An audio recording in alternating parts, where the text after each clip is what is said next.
Okay, welcome everybody. Welcome to the Kalimat Literature Festival. Today is the third night.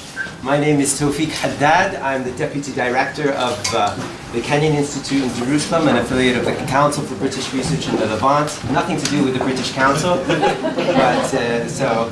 And I must say that my presence here, not my presence, but my presence on stage is actually last minute. I just came out of Qalandia, and I was given this paper in my hands to do the presentation with my director, Dr. Mandy Turner, telling me that this is your town because I lived here for 20 years on and off. Take the stage and present the conference tonight, or the literature festival tonight, which of course I'm happy to do, with the caveat that I just came out of Qalandia, and in the vein that, given this is a literature festival, quoting the great Lucille Clifton, who described poetry as the proper naming of things. And yesterday, the young Palestinian novelist Maya Abulhawa has a novel or a short story where she actually appropriately titles Qalandia Kharalandia. So excuse me for saying that to those who do not know, but I thought it was the most poetic capturing of the essence of the place, and I feel that right now in me right now. Shall we say? Okay, so today, after that icebreaker, today is the third night of the Kalimat Literature Festival. It is a 5-day celebration of books and culture taking place from the 3rd to the 7th of November. Kalimat brings together 14 acclaimed international and Palestinian writers and literary figures, organizing nightly public events in Jerusalem, Bethlehem, Haifa, Nablus, and Ramallah. We are also organizing 4 separate workshops in different Palestinian universities: Bir Zayt, Al-Quds, Bethlehem, and Najah. The principle or the basic idea behind Kalimat Festival was we attempted to try and create a space to celebrate and explore how culture and writing act as means for maintaining dignity and hope. Writing in all forms, poetry, fiction, non-fiction, and journalism, facilitates experiential reflection, documentation and defense of historical narrative, and helps build community and resilience. It's a tool to communicate to audiences beyond our own immediate surroundings, and is a basic means of human expression by which it becomes possible to appeal to commonalities in the human condition. The use of this tool is all the more important in context of situations of injustice, and for those who are prevented free exchange of movement and access. In this light, Kalimat organizers condemn the actions of the Israeli border authorities who prevented the entrance of Kalimat guest author Susan Abulhawa on the evening of November 1st, 2018. Abulhawa is an accomplished and award-winning author who was supposed to headline today's opening night of the Kalimat Festival in Jerusalem. Instead, she was detained and deported back to the US after a 32-hour ordeal. During this period, she fought for her right through the help of Kalimat organizers and a lawyer to enter the country and participate in the festival. However, this ultimately was unsuccessful. Ms. Abulhawa will continue to appeal this decision from the US and will soon, we hope one day, be able to welcome her back here in Palestine, and we will continue to support Susan in any way we can along this way. I'm delighted at least to be able to say that we have Susan here with us via Skype, breaking boundaries, at least being present with her voice in a virtual way if she can't be here in person. So I think as Kalimat organizers, I think it's also important to say and significant to note that Mrs. Abulhawa is a US citizen with family roots in Palestine that date back to the 1st century. Preventing her entrance into the country and her participation in the festival is part of an all too familiar pattern whereby the Israeli occupation authorities unjustly and arbitrarily use discriminatory criteria that targets Palestinians, Palestinian refugees, and anyone they deem critical of their policies. In that regard, the Israeli occupation aligns itself with a number of oppressive regimes, both historical and contemporary, who view expressions of creativity as something to be controlled and stifled. History has consistently proven that attempts to curb free expression and thought do not work, as the human condition refuses to be controlled. It is in this spirit that we organize this festival tonight. Tonight we have a fantastic lineup of international and local speakers who will be discussing their work along the theme of, what is the theme? This is yesterday. Personal and the political. The personal and the political. Excuse us. We have Dr. Salim Tamari, who is well known to all of us here, a writer and sociologist, research associate at the Institute of Palestine Studies here in Ramallah. He's the author of several studies and biographies exploring urban cultural, political sociology, urban culture, political sociology, and social history, including The Mountain Against the Sea, and his latest, The Great War and the Remaking of Palestine, documenting the last decades of Ottoman rule in Palestine. We have Susan Abulhawa just jumping into the middle, a Palestinian-American writer, poet, and essayist. Her debut novel, Mornings in Jenin, was an international bestseller, as was her last novel, The Blue Between Sky and Water. She's a founder of Playgrounds for Palestine and is the recipient of Penguin's Best Book Award for Historical Fiction and the Memo Palestine Book Award.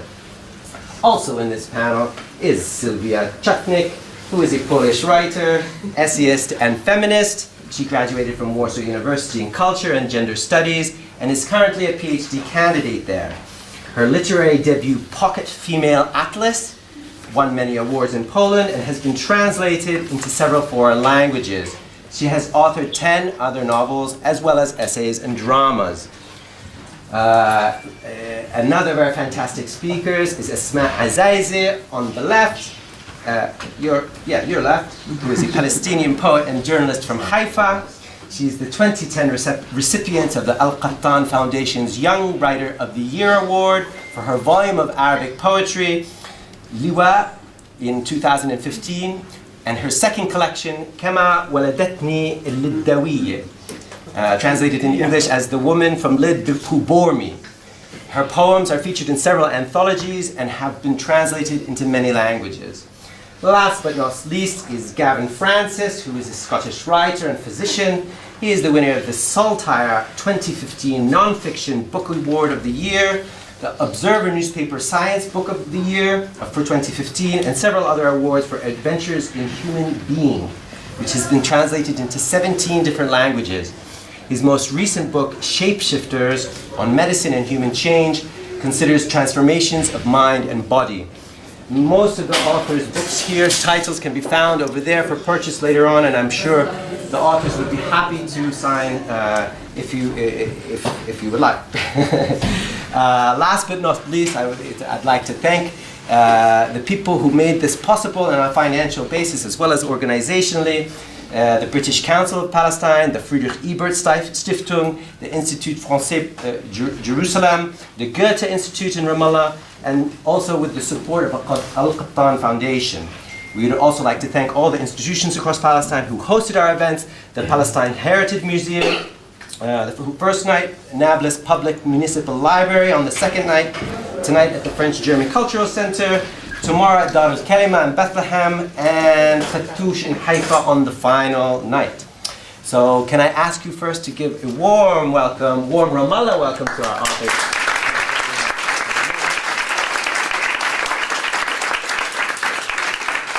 And before giving the evening to Salim to start the event, we're going to give it, is that correct, to Susan Abulhawa, who is online, and take the floor away, Susan. Thank you.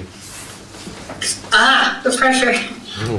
First of all, I'm so glad that I could join, at least virtually.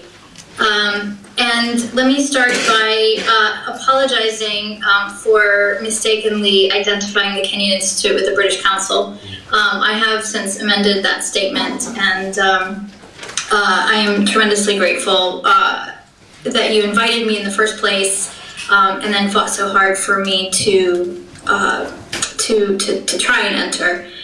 I don't really, I feel a bit awkward taking up so much time because I feel like this debacle has sort of eclipsed much of the festival and taken too much attention away from fellow writers who are extraordinary, and it's my privilege to just be there even virtually with them. So I'd like to just end here and let my friend Salim take over and just participate as a participant at this point. Thank you.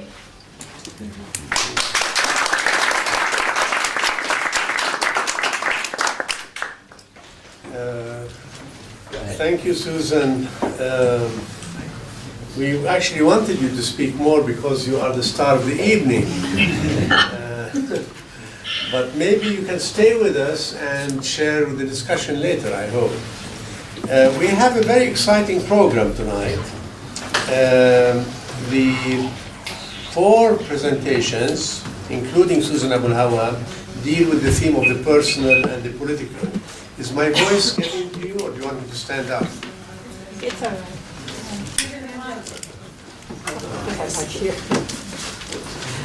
Okay. I will start the discussion by discussing a text with you which deals with the issue of the personal and the political, and that is a historical. All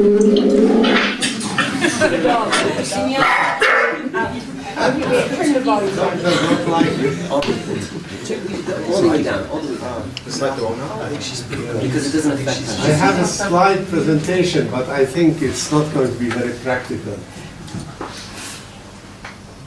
No, this is the end. I think she took just the microphone. Yeah. David, I think Salim has some slides. Okay. I'm going to discuss a text published this year, 100 years ago, by the writer, journalist, and novelist Najib Nassar. And the title of that book is A Page from the Great War. And the theme of it is the life of Miflih al-Ghassani. It's a theme which Rajesh Hadi has written a wonderful book about, with the intriguing title of My Ottoman Uncle.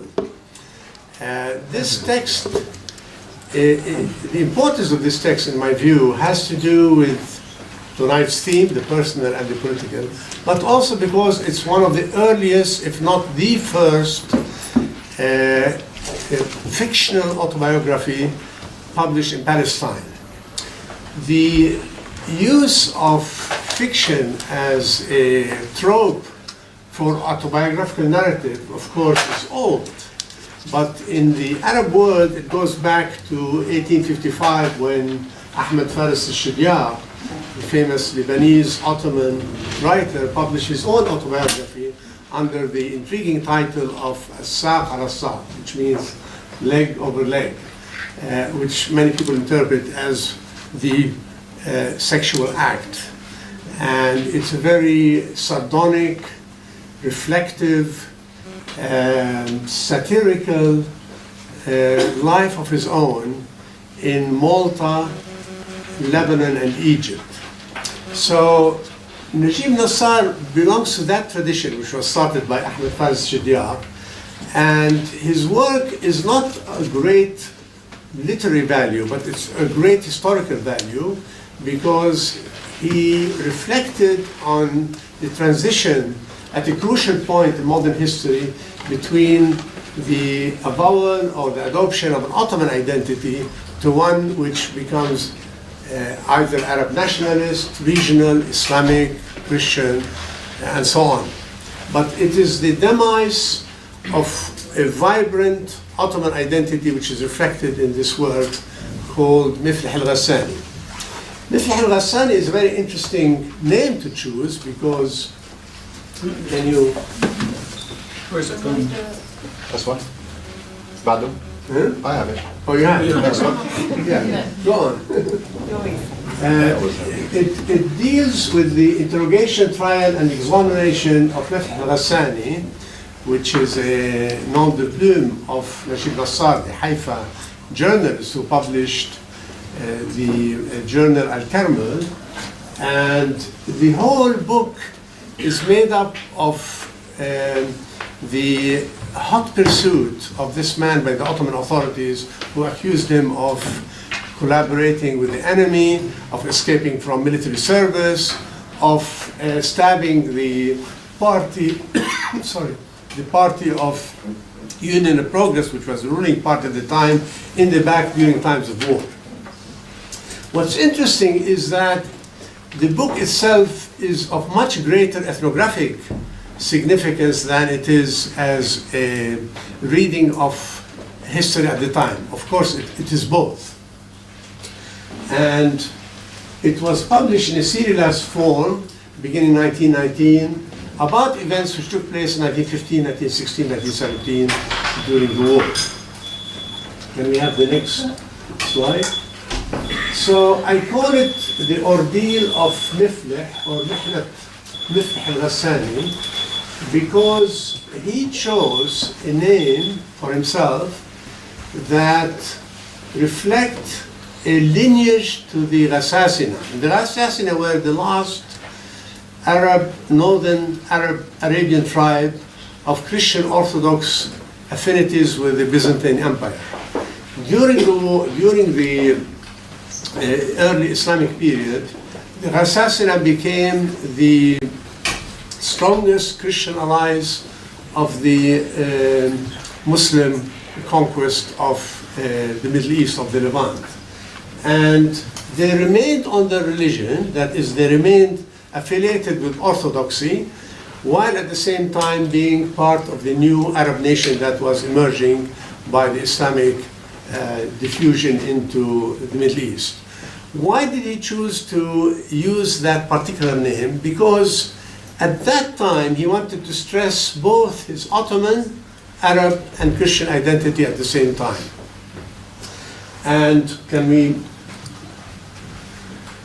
the chronicle of Mifleh can be divided into two parts. The first part is his escape from the Ottoman gendarme, where he seeks protection in Transjordan, in southern Lebanon, and in the Jordan Valley on the Palestinian side, in refuge with the Bedouin tribes.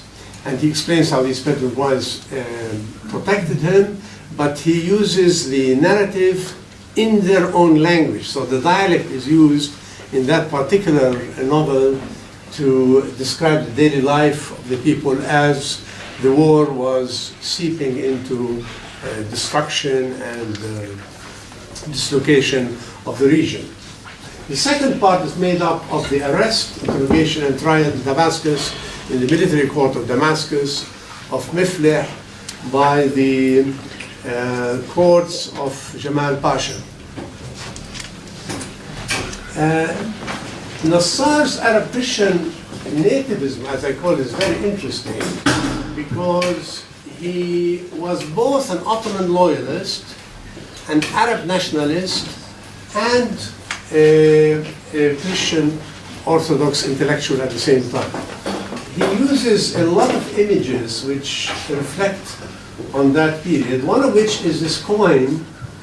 I don't know if you can see it, but it's the fifth king of the Ghassasina, whose name is Muhammad, King Muhammad.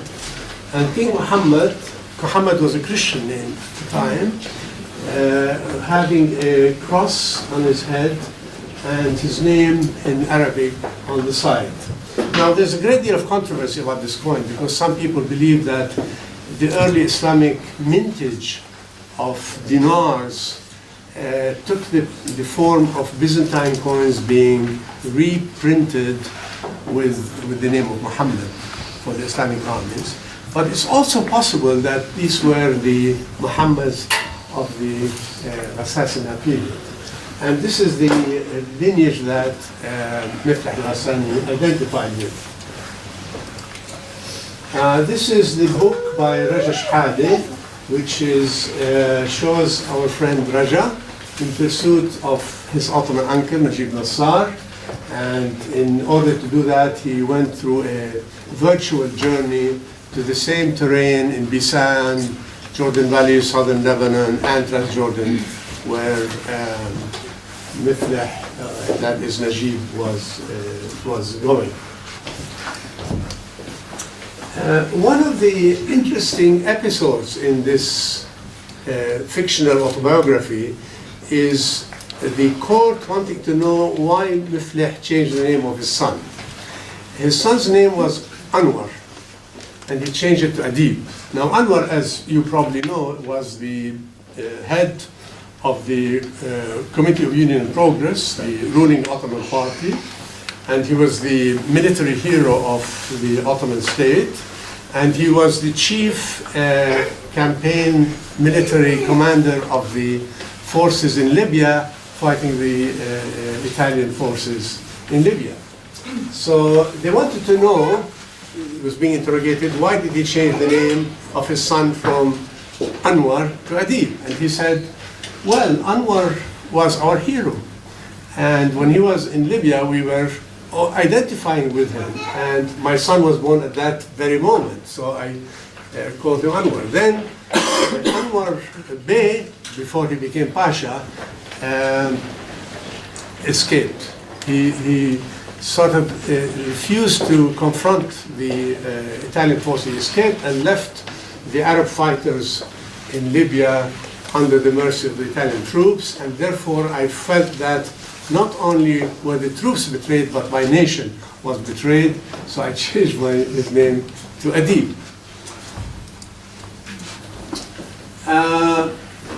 One of the interesting things about Najib Nassar, who's writing in the name of Mifleh, is the portrayal of him by a famous writer called Omar Saleh al-Barghouti, who wrote a biography of him in which he said he was free from the talami of their room. Now, this is a very interesting expression because the talami is the Greek expression of the black bread which the Orthodox Patriarchate distributes to the Christian poor in Jerusalem and in Palestine, as well as in other parts of Syria. And it indicates the subservience of the laity to the Orthodox Church, which at the time was in big conflict between the Greek leadership and the laity. So people who were free from the talami, from the black bread, meant that they had the autonomy from the church to actually speak their mind.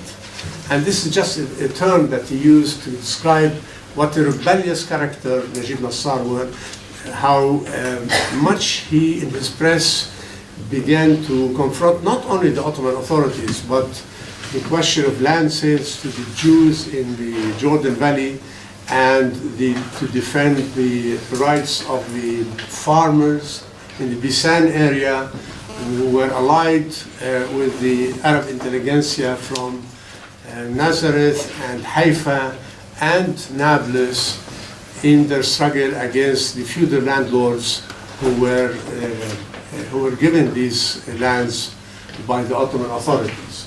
So he described them as a squire and a rebel. He comes from a well-off family. He was free from the talami of their room, but he was also rebellious in class terms against the feudal lords who exploited the peasants, and quite often he ran campaigns. The earliest campaign in Palestine, beginning in 1908, against the sale of lands to Zionist colonies in the Jordan Valley to establish, which was a prelude to establish the notion of a Jewish national home. Next. And as I said, a great deal of the book is describing what he considered as a great deal of Orientalism in his work. The noble, primitive Bedouin tribes who gave him protection, and he starts aping their language. So a great deal of the novel actually is written in that dialect and has preserved it for us from that period, because the language has changed significantly since then. Next. So what were the crimes leveled against Mifleh al-Ghassani in the Damascus court? He gives himself up, he goes to trial, and they accuse him of initiating a campaign against the ruling Unionist Party, that he was using his newspaper, which is called Al-Carmel, against German influences, because the Germans were allied with the Ottomans at the time, and propagating pro-British ideas. It's very interesting that Najib Nassar described himself as both Anglophile and anti-imperialist. He identified with British culture, but he was also against British colonial schemes for Palestine, because the French were fighting against the Ottomans. And the third accusation was the support for Arab secessionist movements. One of the nightmares of the ruling party at the time was the Bulgarian, Greek, Armenian, and Arab secessionist movements. The last to rebel, actually, among the Ottoman groups were the Arabs, and they became very vigilant because they thought that the Armenian was a lost cause, and by that time the Armenian genocide had begun. The Greeks were a lost cause, the Bulgarians were a lost cause, and the only possible future for the state was a union between the Arab national communities of Greater Syria and Anatolia. So supporting Arab secessionists was the heaviest of that crime. And he was also accused of authorship of anti-government leaflets calling for end to the war. So he was also accused of being a pacifist as well as a collaborationist at the time. Next. Then they ask him about why he changed his son's name, and he explains it. Next. But basically underneath all of this is a riveting narrative showing how in his own mind he was deserting his Ottoman identity. And he became aware of the ethnicities that were taking the form of nationalist uprising against the Ottoman state. What is most intriguing is that at the end of the trial, he's exonerated. And he's exonerated in particular because of the intervention of the younger Jamal, who was known as Jamal Pasha Saghir, who was based in Damascus, against the attempts by the greater Jamal, Buyuk Jamal, that is Kuchuk Jamal, who was in conflict with Buyuk Jamal, and he was exonerated and sent back to Haifa in total freedom. So in a very strange way, that autobiographical fictional work is a testimony to Ottoman justice during the war, which is totally contrary to all of the nationalist writings at the time. So he goes back and immediately begins publishing Al-Kamil again, but now under British rule, because by that time the British had occupied Palestine and Syria, the French in Syria and the British in Palestine, and makes it an organ of social struggles for the peasants and anti-Zionist struggles against the question of establishing a Jewish national home. So the book itself, as I said, is in literary terms, it's not that, it's been attacked severely by literary critics as very journalistic and almost a PR kind of work. But if you look at it as an ethnography, as a reflection of identity, and as a hidden form of autobiographical narrative, it's extremely valuable work that should be celebrated and saluted. So I end up here only to mention that while I was looking at this book, I discovered a totally unknown sequel called The Story of Adnan al-Idrisi, which is the second part of the experiences of the Palestinians, also autobiographical narrative of Najib Nassar himself, but under British rule. And this work has never been published except in tidbits in Al-Kamil, and I'm trying to get it published now as a sequel to Miflah al-Ghassani. And I thank you.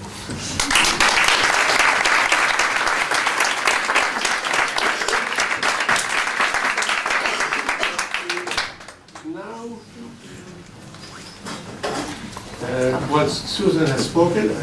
I don't know if she wants to speak again. She will read her statement. I don't know when you are bringing her back.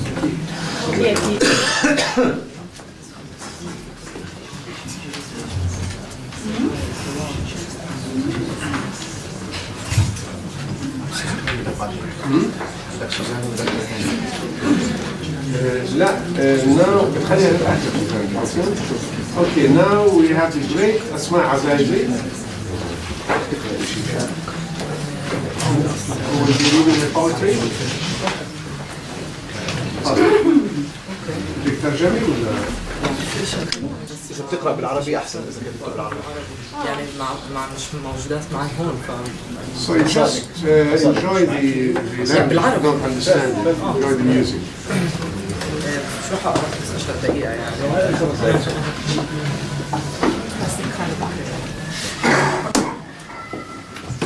اوكي لازم اوقف لا. تمام. علي صوتك شوي بس. لا راح اعمل اكيد. سايكو. إياكم أن تصدقوا أنني أعبر الآن عن ذاتي. إنها بدعة لا تساوي قشرة بصلة، فذاتي قبو غائر في بطن الأرض، وسلالم اللغة إليه نخرتها فئران ضخمة فهرهرت مثل خشب منشور. في المرة الوحيدة التي سقطت داخله سمعت قهقهات عالية تسخر من كرشي المترع بالتعابير التي علي أن أقولها لكم، بالتشبيهات التي في الواقع لا تشبه شيئا، بالمفردات التي سأحشو آذانكم فيها ليل نهار، الليل، النهار، الأشجار، الطير، السحاب، العشب، الشمس، بينما أعمل في مكتب مضاء بالنيون. في المرة الوحيدة تلك طنت أذناي طنينا بلا رحمة، أطبقت عليهما وهرعت إلى الطابق العلوي أكتب قصائد عن الإنسانية وبشاعة الحروب، وعن العزلة ومنظورها الوجودي، وعن الحب المجرور بعربة موتى. الشعر يقهقه في القبو، تجحظ عيناه من جمجمته المزرقة مثل كبش في ملحمة، منها يخرج صوتي الوئيد. بسم الله الرحمن الرحيم. الليل، النهار، الأشجار، الطير، السحاب، العشب، الشمس. وكانت أعناق الكلمات مصقولة وجاهزة للجز.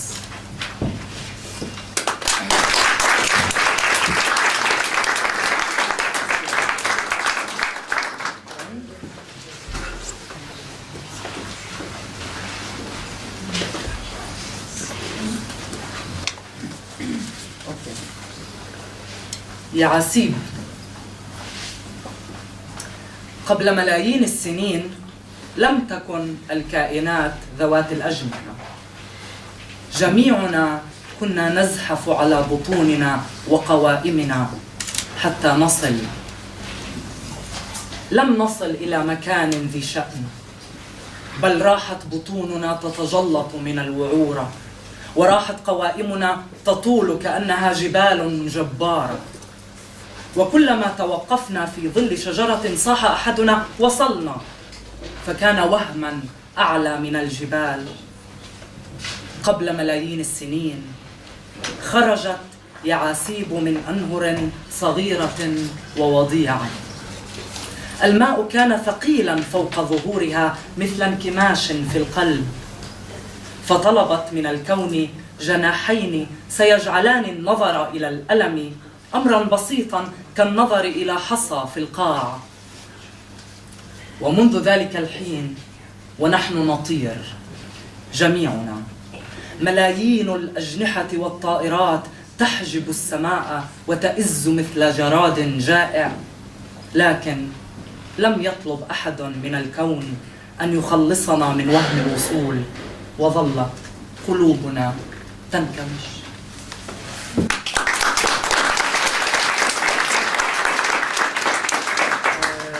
I think I'll read the last poem. نشوف.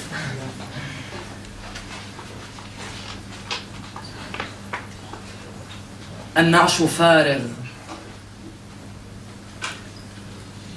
أزهار التوليب فوق بطني مغمضة، ويبدو أني سأموت من الملل.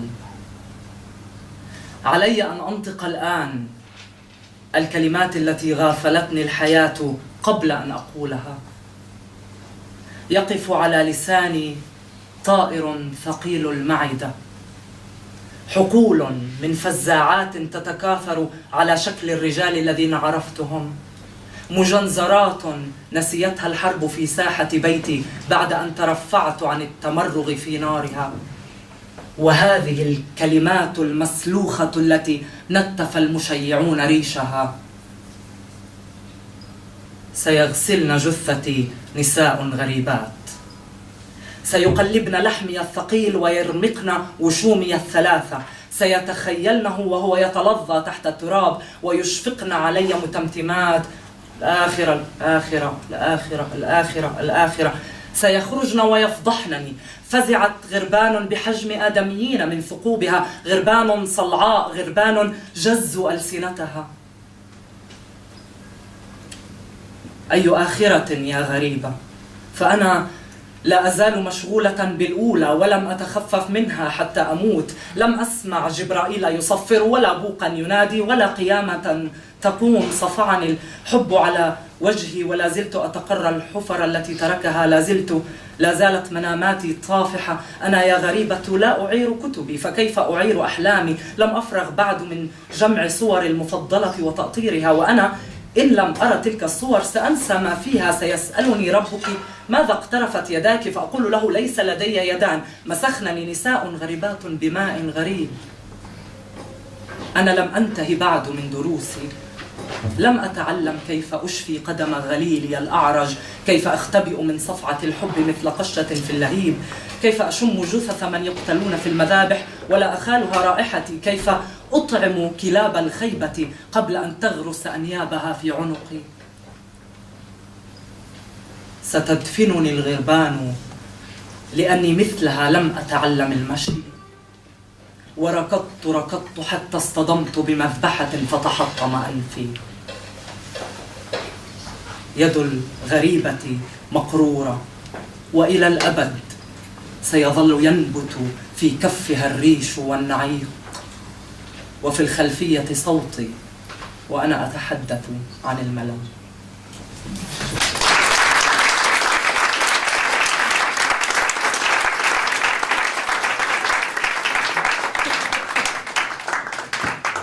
And now we have Sylwia and Shutnik, please. Good evening. I'm in a hard situation because I will speak after the historical speech and the poetry, and I'm a novelist, so I will say something about the prose of life and the normality. The terms of public and private for me is very close to the personal is political. I mean, the terms from the second wave of feminism in the late 60s. I use the terms and I use this definition every time when I try to speak about equality and anti-discrimination law. For years I was participating in non-government organizations in Poland, still is.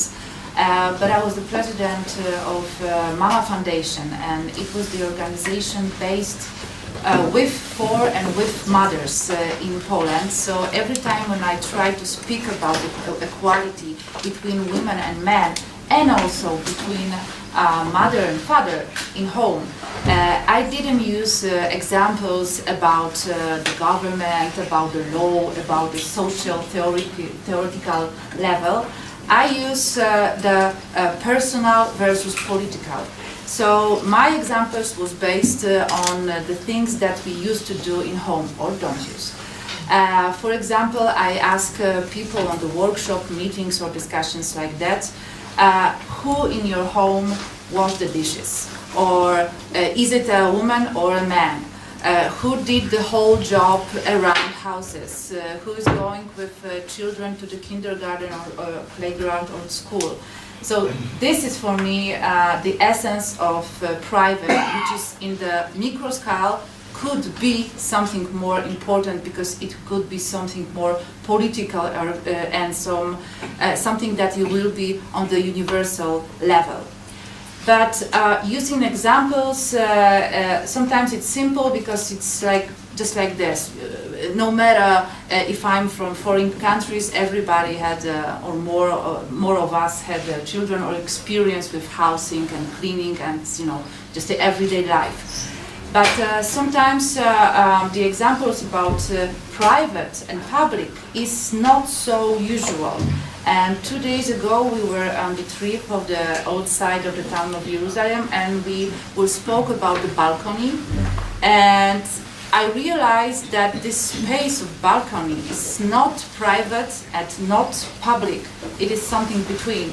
And for women who are on the balcony, sometimes it could be a safe place because through the ornaments they can see us, but we can see the women. So she could be uncovered mentally, symbolized, and meaning by the clothes.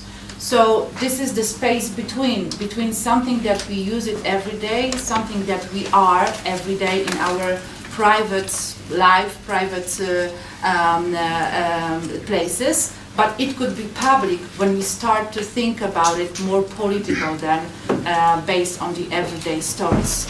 And me as a novelist and also the author of drama and short stories, the political and personal is sometimes questions about true and false. And I had the experience that almost every time when I meet the audience, I have questions about true or false in my stories. And I know that every time when somebody said, excuse me, but is it a true story? And I said, well, actually no, because they pay me, to false stories. Sometimes I stole them from the other people. Sometimes I just, use my imagination. This is my role as a writer. And I think that in most of the stories, the people are disappointed because they think that me as a writer should be, truly for strong person who will, of course, hear something and see something, but then it could be like a journalist. It could be the truth, because the truth is something that is political first, but public also. So our experience as a society, as a group of people, as a national, it could be something that is true. Otherwise, there is something wrong with the text. So for me, my personal stories, sometimes if I use it on my text, sometimes I wonder, is it public or is it my private? And if it's private, could it be more powerful? And I understand that every time when we use a normal everyday stories based on on our experience of our families or friends or whatever, people that we know, it could be political, it could be strong, but it should be on the real context. Because when we start to think and write about, or just told in our conversations, about just human stories based on, for example, memory studies, and we don't have a real context, it could be a politician context, a society, culture context, for me, there will be only stories. Very good stories, maybe very charmful and, with a strong narrative, but it can't be more universal. Every time when we think and we speak loudly in public places about our experience, we know that this is something that comes from our insides. But on the other hand, for most of the people, it could be just a usual story. when we put it in the different perspective, in the more universal level, that could be a political one. And you said about Raja Shedan, and I remember from his book Occupation Diaries. In Poland it was Dziennik Czasu Oblężenia, that was the translation. Maybe sounds a little bit strange for you. I remember the stories about the gardening or drinking tea with wife. And it was the private stories through the very strong political context. And for me it was so powerful, because I understand that every time when the narrator or the author said me some, sometimes really silly, small stories about his life, he knows that when he figure out and mixing with the political and strong and real society things and took it on the higher level, they will have the powerful. And drinking tea with wives should be with wives. I don't know why, but I see wives. But this is about love, so just forget about it. So every time when you drink a tea with your husband, that will be better for me. It could be political. When you realize when, why, where you drink it, and what is going on outside of your building, of your safe space around, of your home or your family, of yourself. So that is the personal that could be in the public sphere, and everything that we are doing on the public sphere is political for me. Thank you.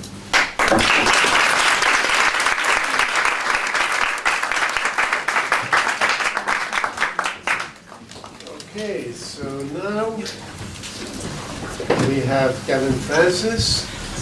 Okay. Thank you for the invitation to come here to Ramallah. It's a great pleasure and a privilege to be here. And I have to say, when I heard the themes of the evening, I wondered, how am I going to address this theme? I'm a physician half of the week.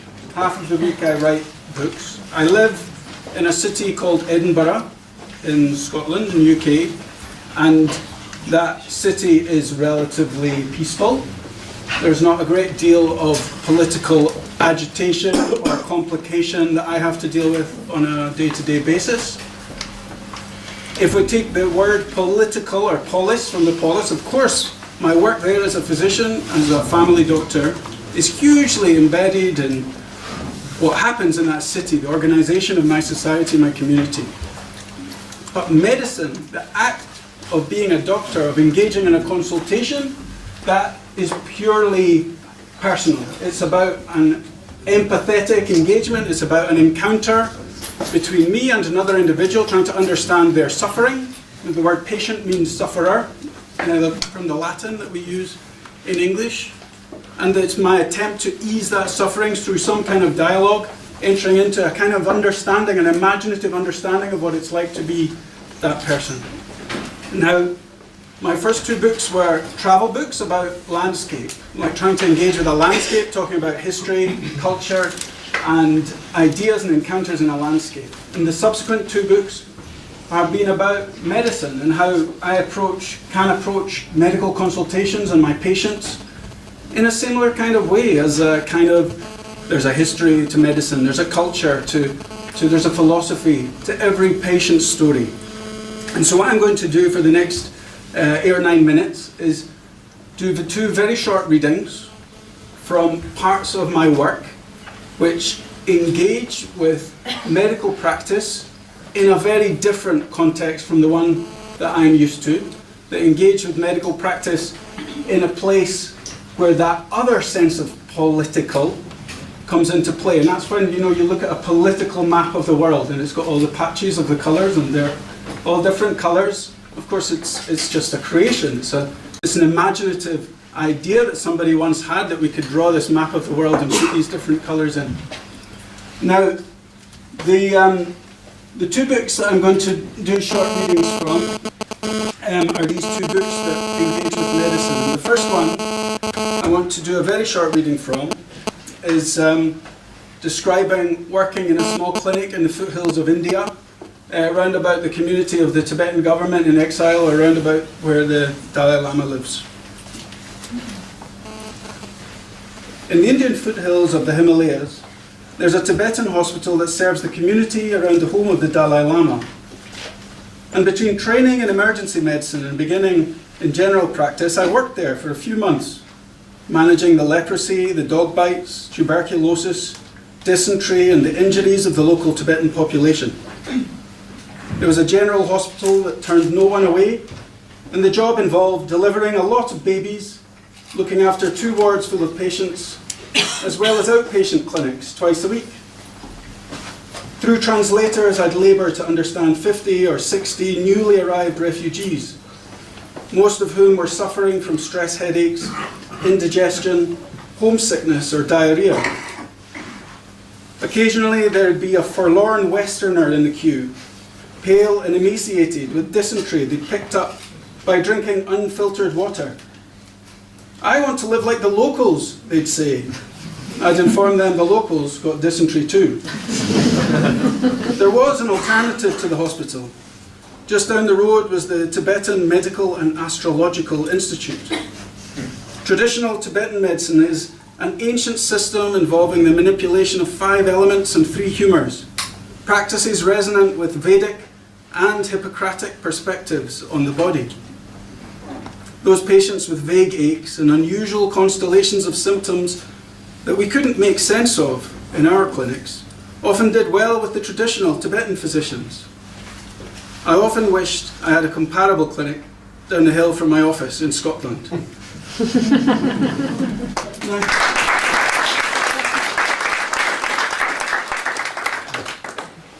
I want to just mention, and I didn't realise there was going to be so many of you here, so I apologise for those of you who can't see any pictures, but I wanted to point out one story.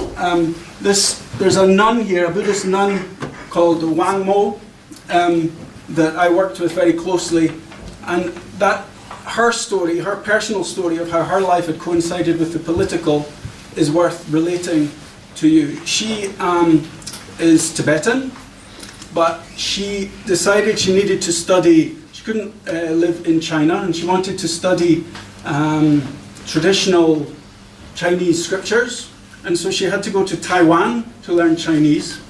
And now she was living in India.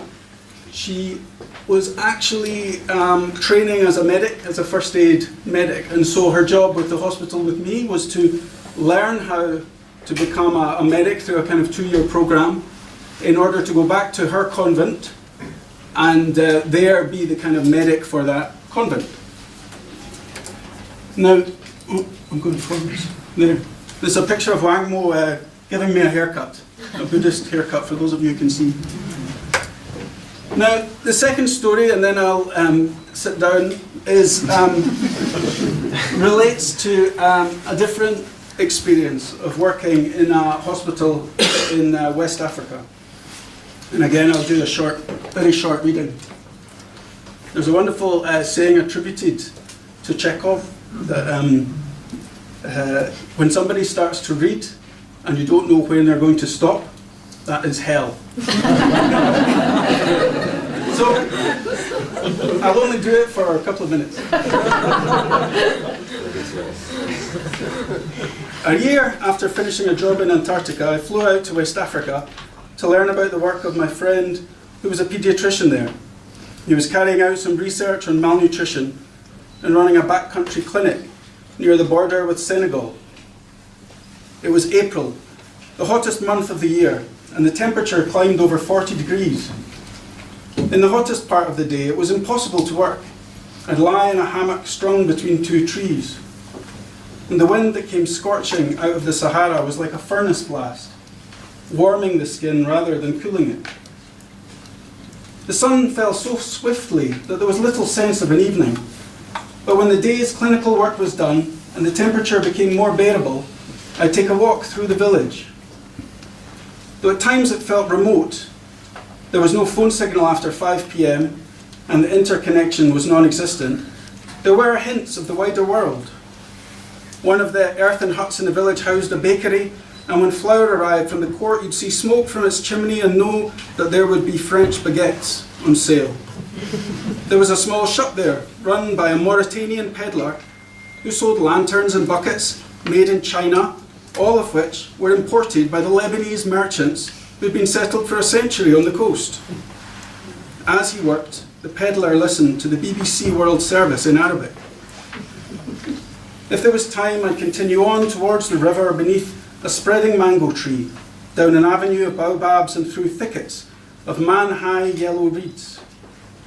Beyond the reeds, there were squared ridges of dry-baked soil, rice paddies in the wet season, then some mud flats, and in the distance, the brown slick of the river.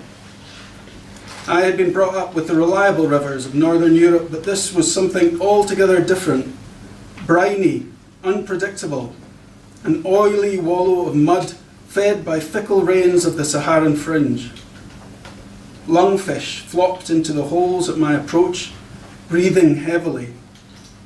It seemed a land where categories were unstable and the unexpected was routine.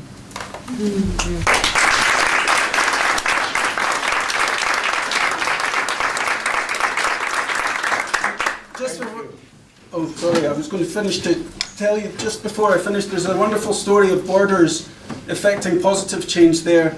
There's an image here on the screen for those who can see it of Esther, who's a Sierra Leonean midwife who was made stateless, was unable to stay in Sierra Leone and came to the Gambia. And she was working on a project teaching local women about good birth practices. And so there was a positive outcome to the story. In the picture you can see the local traditional birth attendant. This holds Esther in such high regard that she wouldn't accept being photographed standing next to her. She had to crouch lower down than her for the photo. So just to conclude, my job as a doctor is enormously rewarding. It's about engaging very much with the personal. I'm fortunate at the moment not to have to deal very much with political where I live and practice, but I'm hoping that in this discussion we can take it forward. Thank you.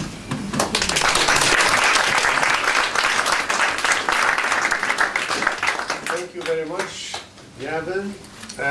We go back to Susan Abulhawa and have a statement from her, then we open the field for discussion. Am I back on? Yeah. So, hi again, everyone. I was asked to read the statement that I had published following my deportation. But before I do that, I wanted to just say something about this theme of the personal and the political. I think for me, we all exist within a political context, whatever that context might be, and it could be complete stability and as in Edinburgh, for example. And we create our art and our literature within this political context. And for me, I don't think there is or there can be a separation. It's a bit like separating water from a river or trying to tease out the woman from the mother. Even in situations where people who live in more stable political environments sort of create art and they try to say that this is not political, it has no political connotations. Even that is a political statement because it is, it says something politically to be able to be disengaged from what one perceives as political. As Palestinians, everything we do, even something seemingly disengaged from politics, is necessarily political. Because we are a people whose very existence is being denied. I think everything that asserts our existence, everything that asserts our historic presence is necessarily then political. Since this whole debacle has taken up so much bandwidth from the festival, And I do feel a bit embarrassed by that, and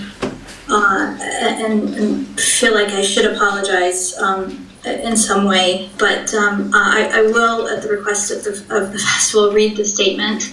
And if there's time, and if you would like, there's a short chapter from a new novel that's forthcoming that I'd be happy to read if you're interested. Okay, so the statement. I would like to express my deep gratitude to the Kalimat Palestinian Literature Festival, Mahmoud Muna in particular, and to the Kenyan Institute for inviting me, undertaking the expense for me to participate in this year's festival, and for putting up a legal fight for me to enter. As you all know by now, Israeli authorities have denied me entry into my country, and I am therefore unable to attend the festival.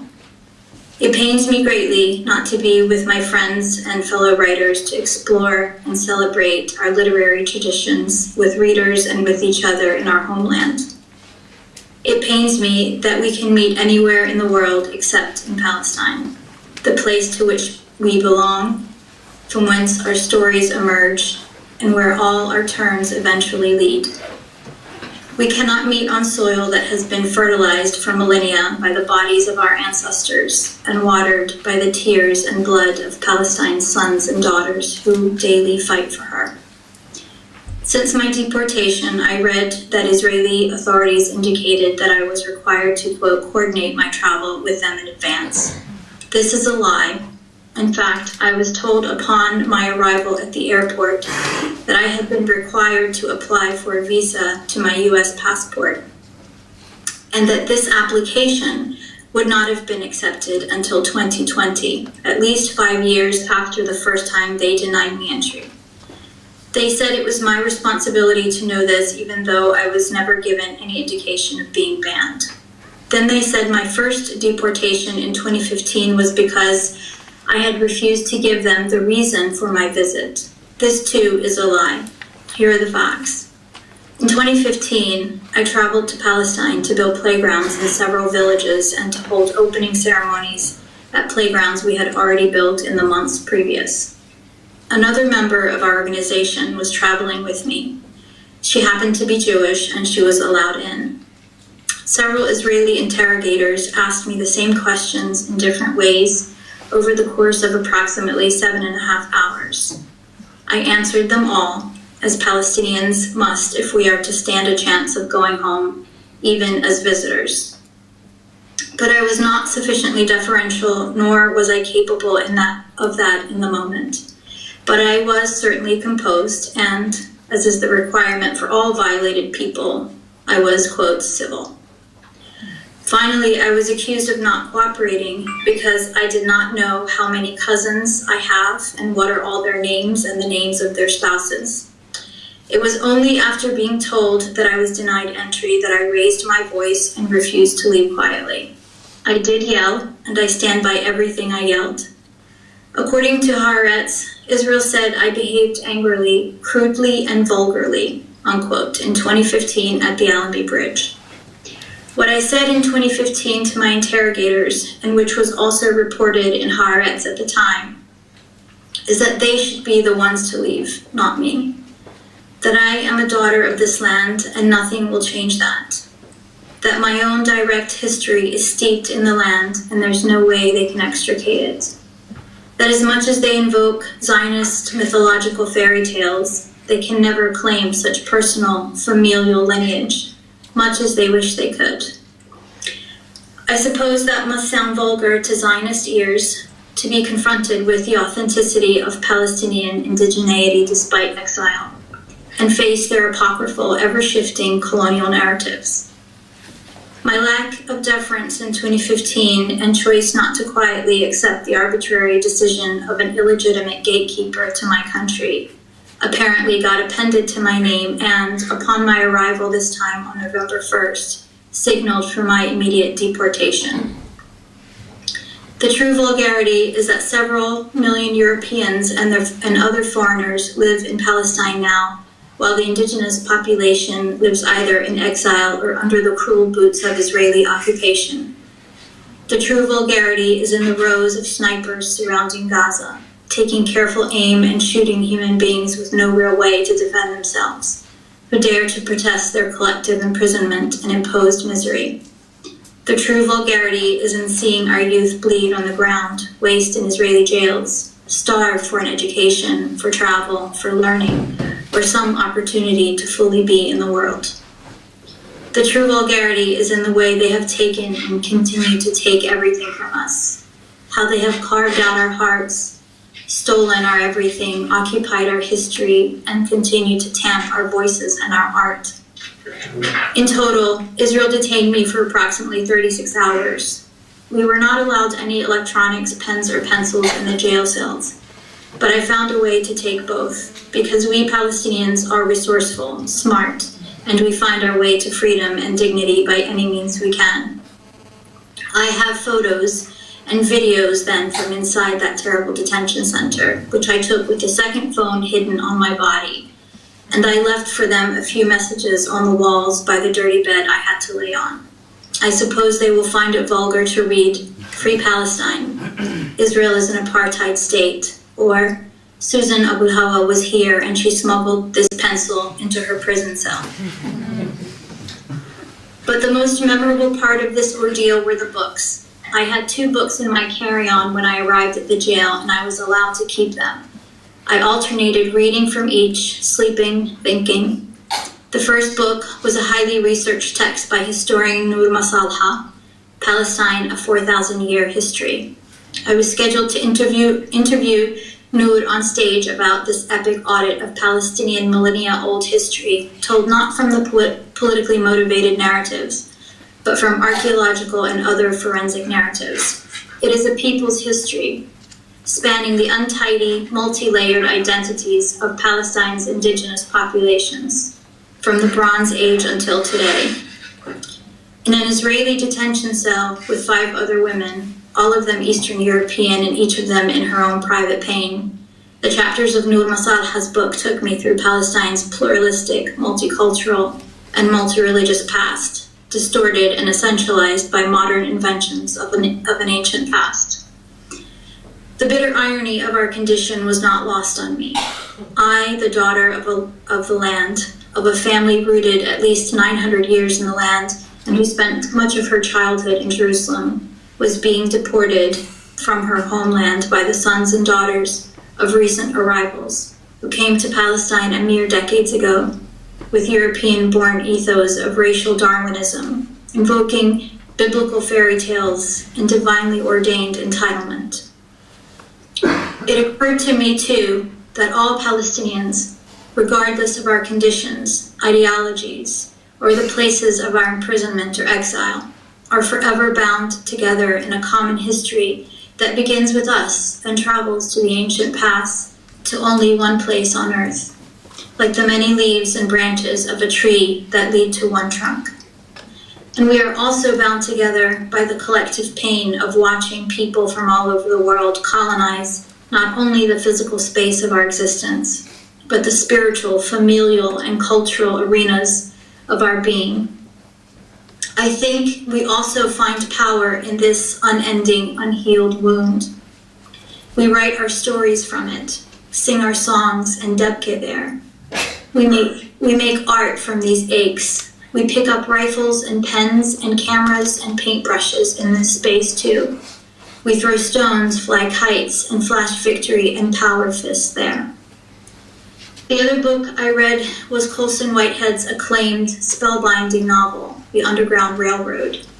It is the story of Cora, a girl born into slavery to Mabel, the first escaped slave from the Randall plantation.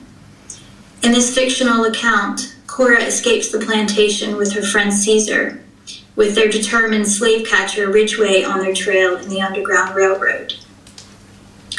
The generational trauma of inconceivable bondage is all the more devastating in this novel because it is told matter-of-factly from the vantage of the enslaved. This is another people's collective, unhealed wound laid bare, an excruciatingly powerful common past, a place of their power too, a source of their stories and their songs. I am back in my house now with my daughter and our beloved dogs and cats, but my heart doesn't ever leave Palestine. So I am there, and we will continue to meet each other in the landscapes of our literature, art, cuisine, and all the riches of our shared culture. After writing this statement, I learned that it would first be read at Dar al-Tifl. I lived the best years of my childhood there, despite my separation from family and the sometimes difficult conditions we faced living under Israeli occupation.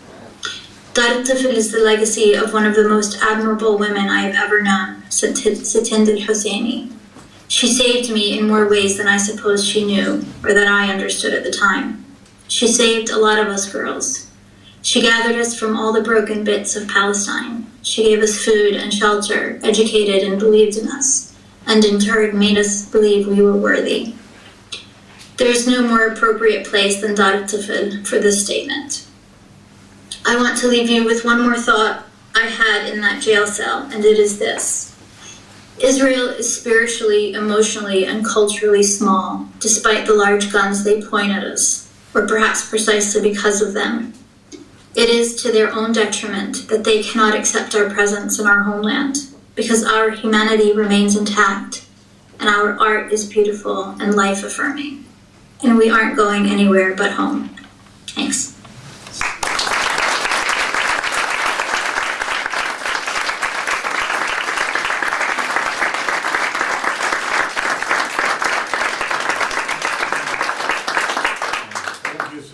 Thank you. Should I read from Maybe we can have a round of discussion and then come back if we have time to Susan's presentation. Would that be all right? It's all right with Susan as well? Of course, of course. Yeah. Well, I have the enviable task of trying to bring together themes that have been presented so disparately by the five speakers. And except, Palestinian literature is known for its heroic thematic hegemony. And if one thing is common, with the exception of Susan's very moving summation of incarceration, I think the common theme that I could detect in the four presentations is the opposite, which is the unheroic. That is the celebration of the quotidien or the mundane as it is energized in literary text. At least that's the only thing I could bring to as a thematic unity or thematic commonality from those. It exists in Asmaa Azaizeh's moving poetry about the quotidien, which I hope many of you have understood. It also exists in Sylwia's reference to the normative act of drinking tea. It comes in Gavin's celebration of the healing practices among the Tibetans, common daily practices that are energized by a new perception to writing.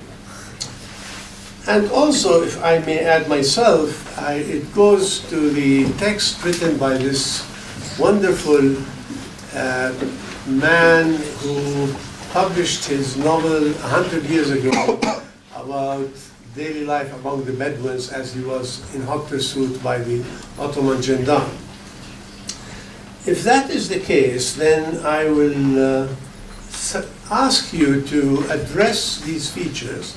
Either the speakers maybe can talk if this is a universal theme in their work, or I will open it up to your questioning, to your interrogation, and then we can go and get it on from there.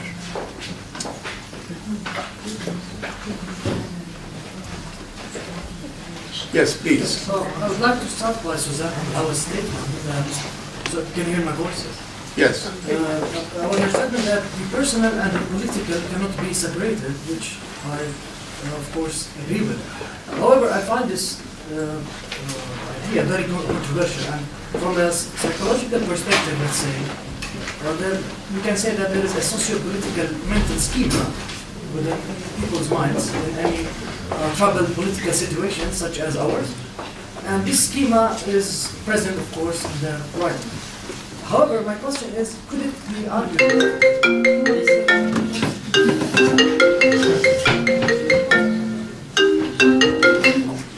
So my major question is, Could you have me repeat what you said?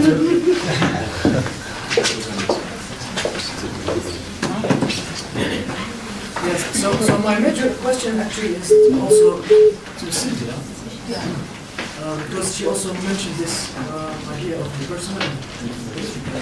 Could it be argued that the political is sometimes, especially in the context of Palestine, is a burden for the personal to flourish? What I mean by that is, so when I, as a Palestinian, want to write like existential crisis or embodied cognition, let's say, so abstract themes.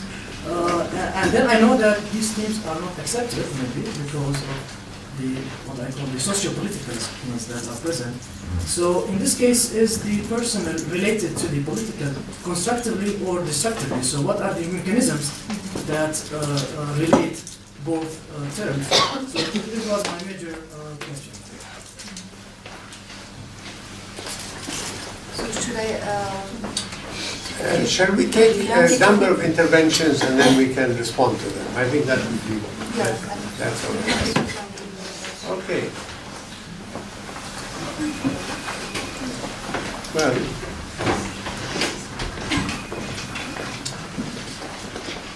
in that case, why don't you just... So, I'm not sure about this to us. Yeah, she's with us. Yeah? Yeah, so I could answer? Yeah, go ahead. Well, of course, my opinion is as a foreigner and people outside, and maybe I will just... the very specific history in Poland with the Jewish, especially after the Second World War and especially in the uprising in the ghetto, is that every time when we speak or discuss about Palestinian issues, there are with Israel people. So in my Polish perspective, your identity as a Palestinian people is really deeply common with the identity of the history of Israel and Jewish people in Poland. And most of you probably know that the anti-Semitic atmosphere in my country is still very hard. And there are still lots of discussion, not even political, but from the everyday life. So this is very difficult for me. And I understand you that sometimes when we said that, oh, everything that we have also in our everyday life, but also in our art perspective, in literature, painting, etc., is political. It's like, so where is the time to just think about flowers and think about maybe the example we were saying, drinking tea without Palestinian and without Polish Jewish perspective discourse and all of this academic stuff or maybe political stuff. And I don't know I don't know where and when.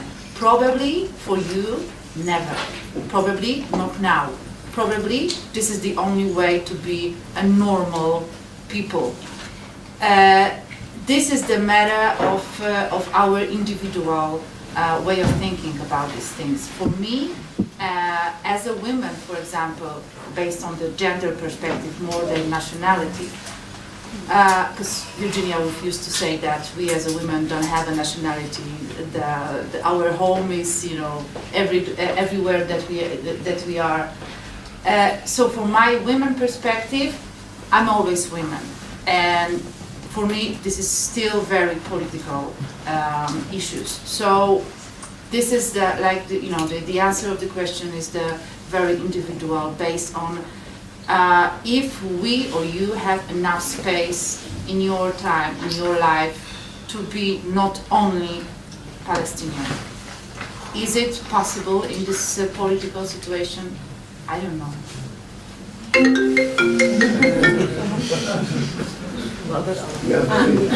Okay. I will try to answer your question, but also to comment on your answer at the same time. Let's not make it black and white issue. It's also looking at the Palestinian poetry in its peak of its resistance tone. It was also talking about flowers. Mahmoud Darwish, when he wrote about Beirut and about the resistance and about the Palestinian revolution, he also wrote about love and about flowers. It's not or that. I mean, even in the same text, you can find the personal, the emotional, the existential, but also the political. It's one unit. And I totally agree with what Susan also emphasized, the fact that we can't disconnect both themes. It's only when you think about the political that it's not a theme, it's not a subject, it's not a for historians, for instance, geography is a theme. With an artist, mud is a theme, is something that you can or can't, or you decide to deal with or not. But politics is a total. It's you. It's you. It's not you. Something you choose. It's not a subject you choose. I'll give you an example, a personal thing. I totally live a different experience, completely different experience of what Susan is experiencing with Israel, for instance. Okay, I'll tell you a simple question. I lived in a family. I was born in a village that it's not a. It was not. I mean, my family were not exiled. They are not refugees. My family and very close family was part of signing a paper to say we surrender, we gave up, a white banner for Israel. We don't want to resist, we don't want to fight anybody, we can't fight Israel, we want to live here, we want to stay here. Upwards, okay? I was born in that village, and now I say it very clearly and frankly, I live in a bubble. I don't cross Qalandia checkpoint. Nobody investigates me in airports. Nobody cleans my ethnic roots. I was not put in jail. I don't have people killed in my family in wars. I mean, like it seems to be, so to say, a peaceful life. I've lived a peaceful childhood, blah, blah, blah. But only speaking about the fact that I was forced to learn, to study the English, the Israeli curriculum, the Jewish history in Europe, the Holocaust, and I was not taught one word about the Nakba. I didn't even heard the word Nakba until I was 18 years old. I didn't heard even in Mahmoud Darwish until I was 18 years old. I was يعني قد البقرة صرت وبعدني مش سامعة عنه. It is the real occupation. Now, this is the real politics. Now, don't forget about killing and not forget, but I mean, it's not the only occupation. It's not the only political complexion and conflict. My conflict, my personal conflict in this peaceful village was much bigger and much larger. So even if you, and I'll give you another example, it's also personal. By the time Mubarak was I decided not to follow news. I'm a journalist. I was a journalist, and I worked in news. And I'm a person who cares about what happens. I mean, like I don't say I don't care about politics. I decided not to follow any news, not to read any news. And now I'm in a very, like I have a barrier. I have call it whatever you're talking about psychology. It's a psychological barrier. I don't read news. Nothing. I don't know nothing about nothing. I read books, I watch movies, and it's enough for me. I mean, like, I have enough now. everything I write, I feel it's political. Now I need a psychologist to analyze my brain. I don't know. It's me. Like, it's me. Even if in my bubble, because I am in that bubble, and I see that Israel is partially succeeding in this. They succeeded in putting us in this privilege. We are like 48 Palestinians. Most of us, they don't care. They don't care what happens in Gaza and in the West Bank. They don't know even that something is happening in Gaza or West Bank. This is political. Separating us, feeling this separation is political. Thank you. Sorry for my...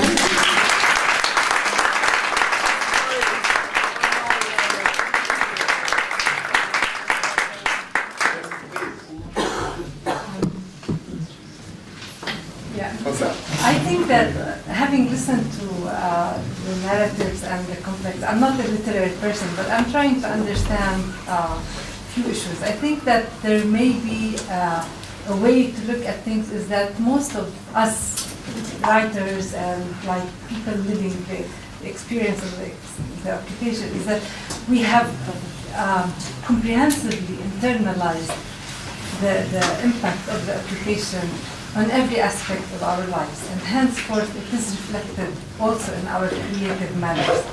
My question is, as much as it is important to get a message across, whether it is through art or through political action or through advocacy or whatever, where is there a line and how thin is it between being reflective of existential experiences, whether through art, etc., and also the universal aspect that we have not yet, in my humble judgment, managed to reach, especially with regards to having also our art and literature become as universal and as cosmopolitan as possible. In a way, I think that we have to look at things not from the same direction as Orientalism, but in a new way also, trying to see through the other Western again, because in fact we are living with an occupation that is mostly European in terms of mind and experience and approach even to things, especially when it comes to their discourse to the world. Henceforth, I'm trying to ask these questions, and maybe I can get answers from artists and writers. Thank you. Well, actually, Sylvia posed a question at the end of her last intervention, which responds to your point. And it's a challenge. She said, I forgot the exact wording, but it was something along, can we transcend within Palestinian context the colonial national discourse into something that goes beyond it? And I suppose you were referring to universalistic themes. In my view, and this is in response to what you said, it's only through such transcendence that we can reach a broader, worldly, universal audience. And that is why it's only Palestinians who were able to transcend people like Emil Habibi, or Sakarafani, or Darwish, and use universal themes that they found resonance in world literature. There are great and important Palestinian poets and writers who write predominantly in the nationalist frame of discourse, but it's those who transcend that reach a wider audience and have resonance with international literature. I have a question. I've been following a couple of the discussions since the beginning of the festival 2 days ago, thinking a lot about the question of translation and to what extent does the Palestinian experience translate for other writers who are coming to visit Palestine for the first time, for example. And because I've lived in Poland and I know the Polish context relatively well, I've been thinking a lot about not only the Polish-Jewish problematic and how that translates when you come here, because it's very fraught in Poland, And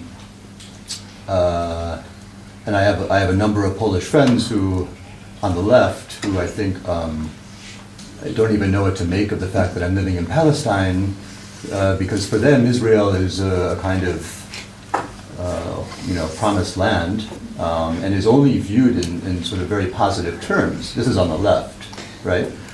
So there's a real confusion of categories, I guess, and the question of translation I think is really important.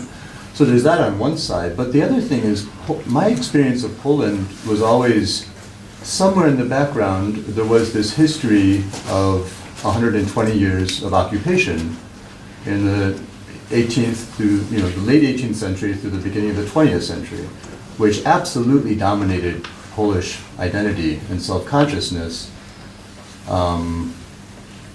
Certainly in 1989 when I lived there for the first time, and this was very much this kind of romantic, nationalist, heroic nationalism, this whole discourse of fighting the occupier, also having been partitioned in many ways very similar to Palestine, where you had three different empires who had partitioned Poland during this period. That seems to be completely gone.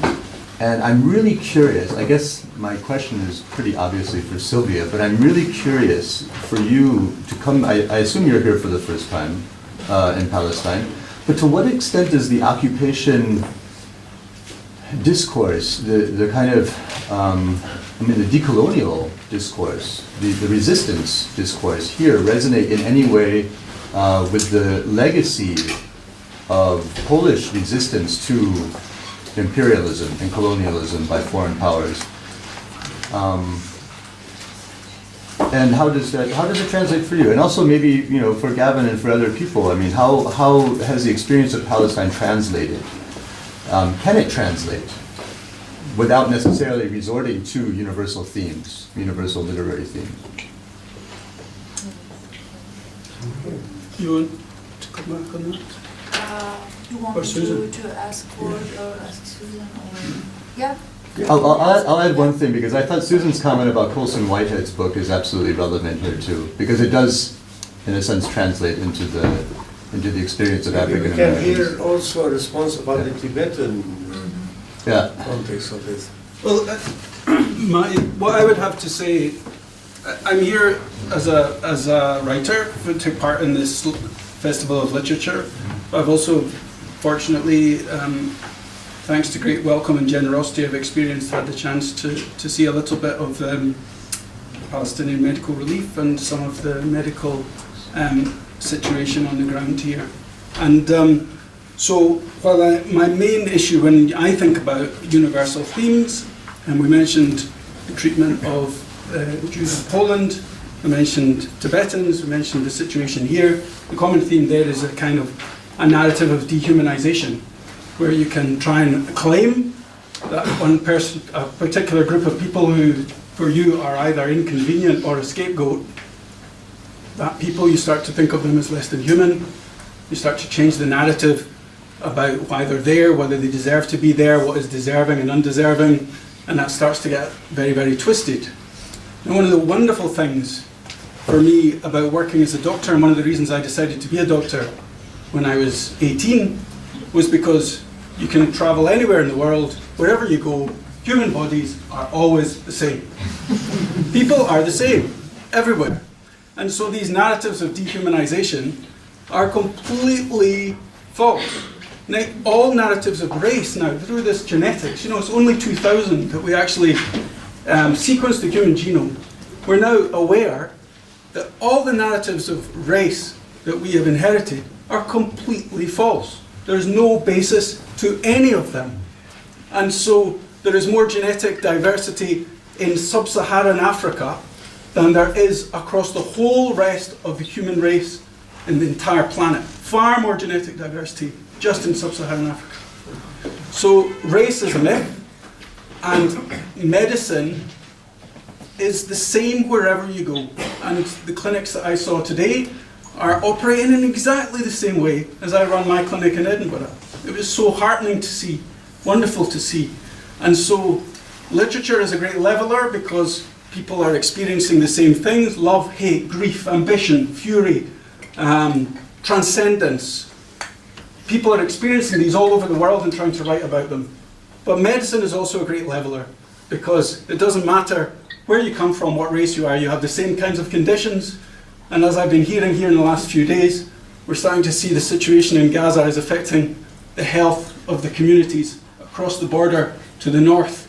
And so that medicine and illness and sickness is no respecter of boundaries. And so we need to take great lessons from that and recognize the universality of our humanity. Thanks.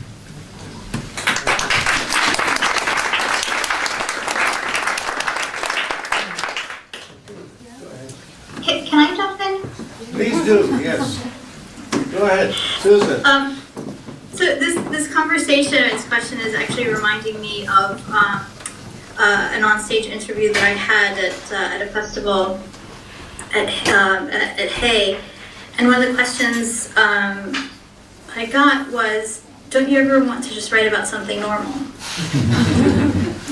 And it took me back, and I think when she asked me that, she even realized that, wow, what am I asking? And so this idea of sort of transcending our condition, to write about something that is more to appeals more to the sensibilities of another people is it's an interesting discussion. But I should say that,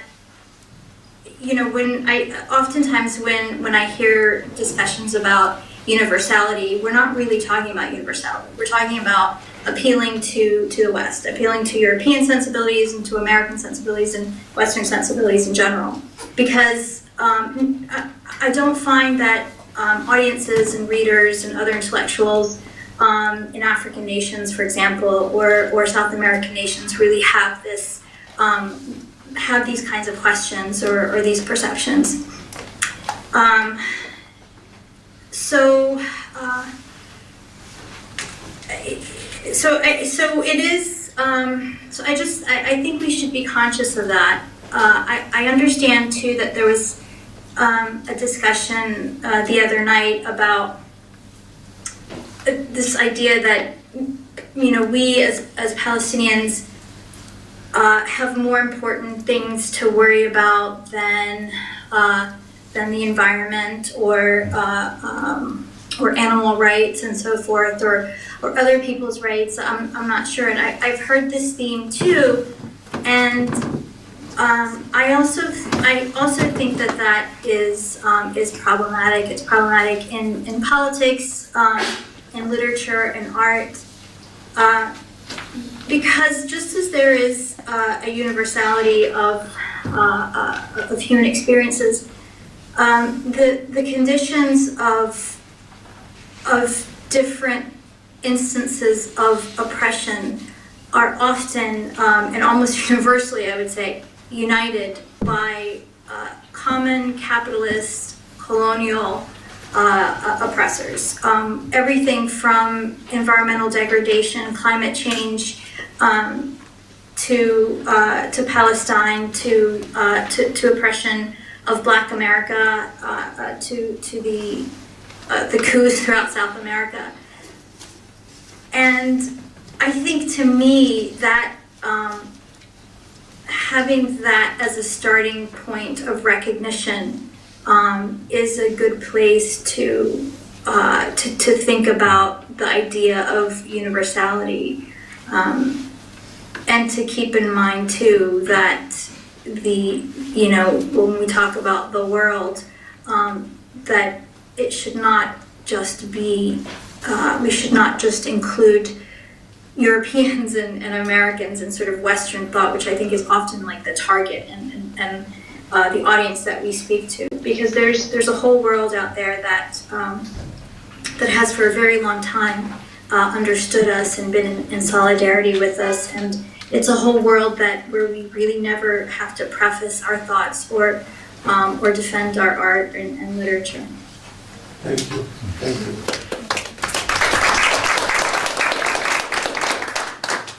Okay, Sylvia. Yeah, so just a few words from me. Of course, there's lots of similar situations from the history of Poland and the situation that you have it now. But in the public discourse in Poland, still, and I will repeatedly, these are the Israel problems. And even if we have the very strong symbol, the wall, and the walls that we still remember, especially in my town in Warsaw, the walls of the Jewish ghetto, are the same that the walls are now here. And even this, even if it's like not even an artifact, but it is something like, material, that we see it. Or in Warsaw, we have some kind of like the memories about the walls. So this is still very close to our memory and our past. Still, it has nothing to do with the normally public discourse about the situation. So when you ask about translation, I will ask about understanding. What does the understand mean for us? Usually, to have an opinion, and that's it. I try to understand and put the information just to have opinion about it. And the opinion in a modern world, when you have the media and you said about the informations, it's like that. It's simple. I read in the newspaper about the Palestinian. Oh, I know, I got an opinion about it. And that's it. So sometimes it's better not to have it and just try to understand. So when you ask also about the translation about the poetry and literature from Palestinian to Polish and from Polish to your language, this is also again a question about identity.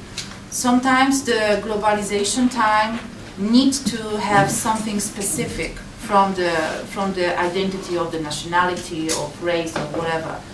But sometimes very important to understand and to think about the more universal level, something that we have in common together, no matter of walls and no matter of west or east side of our world.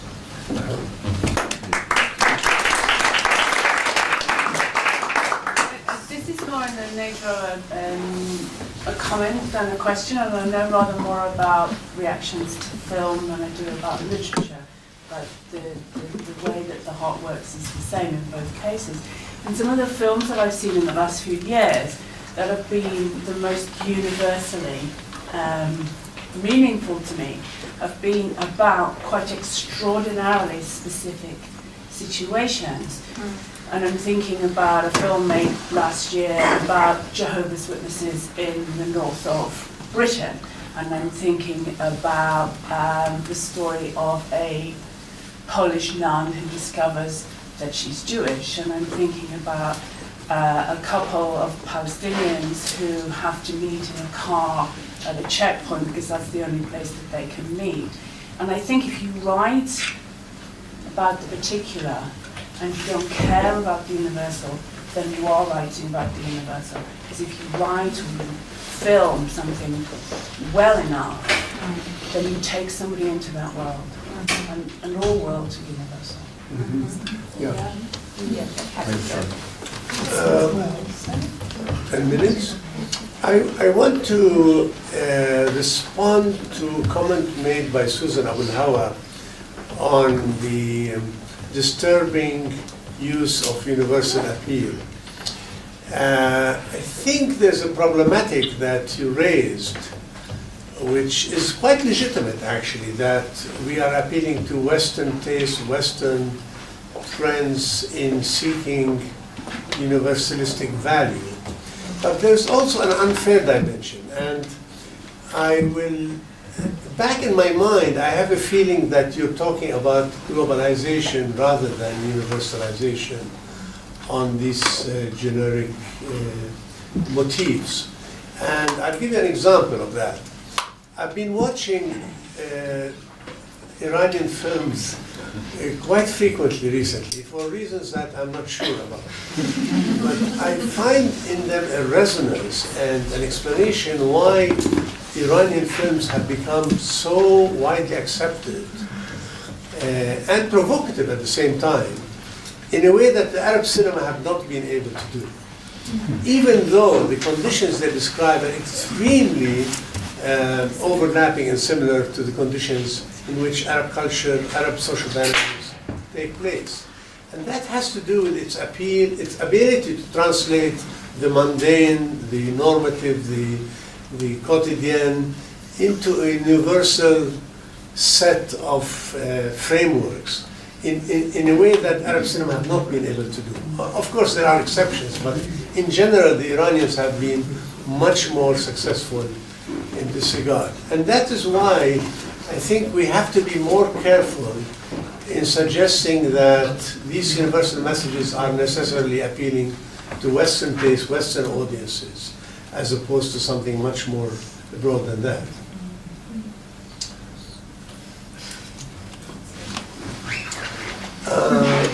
Well, if we have 8 minutes now, perhaps we can invite Susan to read from her book. Would that be all right? So we'll begin with Susan and end with Susan. Are you sure I don't have to read it? It's not, it was just a suggestion earlier. Yeah, we want to hear you. Okay.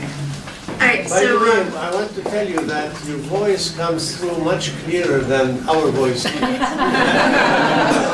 to the technology. I hear you very well, actually. So this is from a forthcoming novel, tentatively titled River.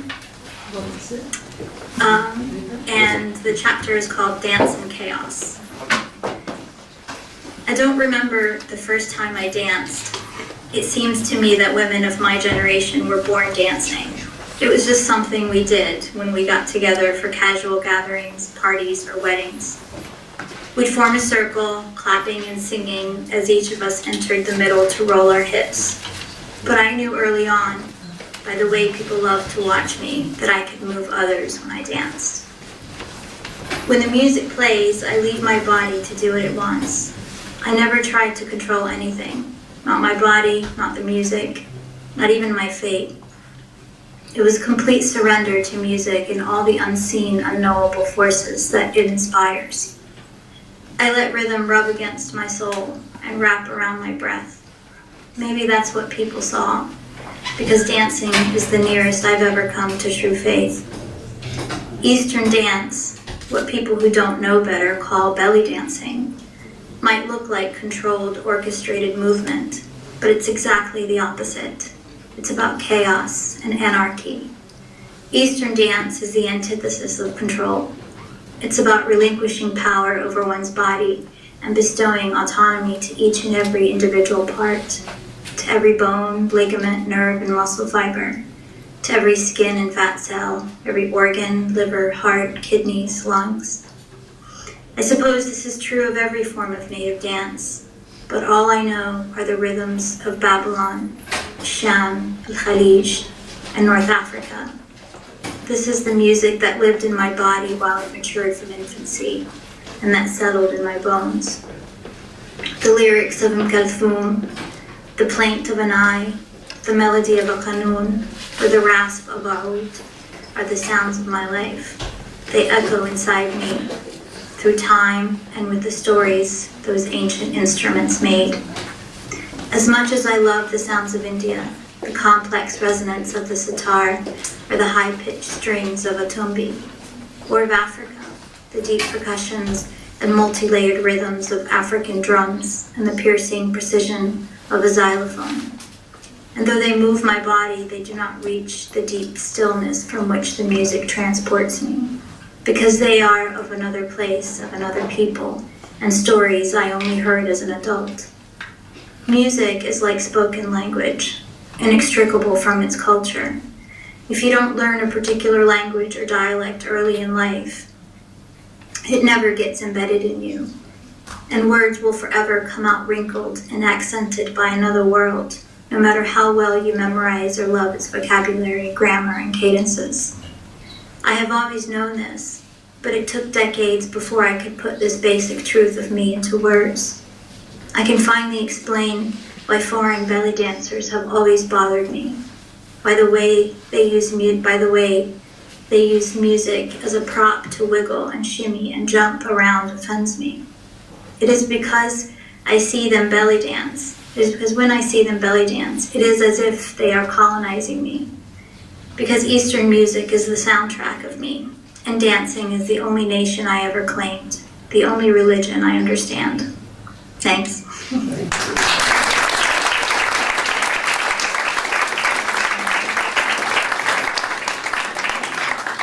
Susan.